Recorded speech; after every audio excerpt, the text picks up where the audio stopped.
زه او زما ملګري څه شاعران ادیبان یا لیډران نه دي، بس یو خلا وه چې مونږ ته ښکارېده، د هغې د وجې نه راپاڅېدلي یو او غواړو چې پارلمان کې کوم پښتانه لګیا دي، مشران لګیا دي، هغوی د خپل کارو کې او په عوامي توګه په ولسي توګه یو داسې پریشر ګروپ په طور باندې یو ټولنه جوړه شي چې هغه د دې سیاسي مشرانو یا د سیاسي لیډرانو یا د سیاسي پارټو مرسته وکړي، ملګرتیا وکړي په داسې طریقه لکه عابد منیر خان خبرو وکړه چې یاره تیر حکومت کې زه په خپله په ټیکس بک بورډ کې مشرانو سره ناست وم، نو 9 ضلعو کې تقریبا په 2-3 ضلعو کې زه په خپله ګرځېدلی وم چې پښتو ژبه کې نظام تعلیم رایج شوی او تر 10مه پورې انګریزي اردو صرف د ژبې په توګه وه، خو چې کوم نوی حکومت راغو دا اوس د هغه د سره ختم کو، نو که چېرته ولسي دغه وی دا د یو پارټۍ فیصله خلکو نه ګڼلې، دا د پښتون قوم فیصله وی، دا د پښتون قوم غوښته وی، نو داسې حال به نه راکړو. ملګرو ډېرو ملګرو دا مو وایي چې یاره د رستو فکره کې زما په خیال تاسو غور به نه کړئ که زه دې ته صرف دومره ووایم چې د انګریزي به تې وباسو خیر دی، اوس د چین دور را روان دی، چینی ژبه چې دی نو هغه به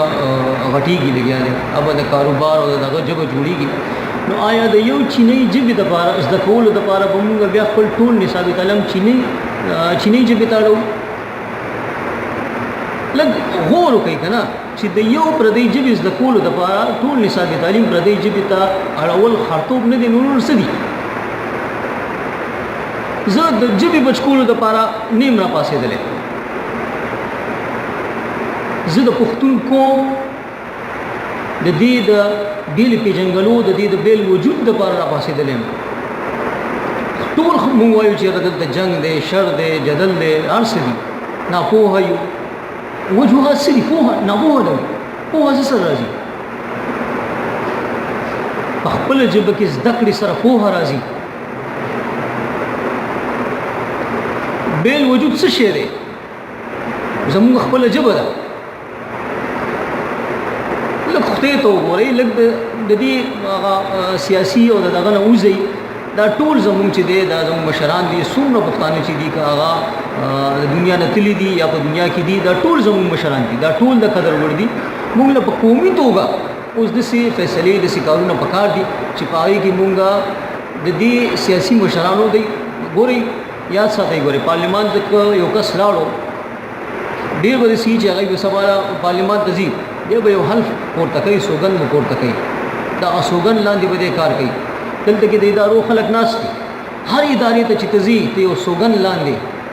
هلته کې، خو عوام چې دی که نه دا یاد ساتئ، ګوره دا د قوم د سوګند لاندې وي. انقلابونه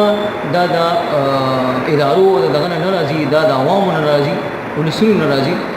ستاسو ډېر وخت نه علمه، بیا مننه، ډېره مننه. الله مو تل ښاد او آباد لره.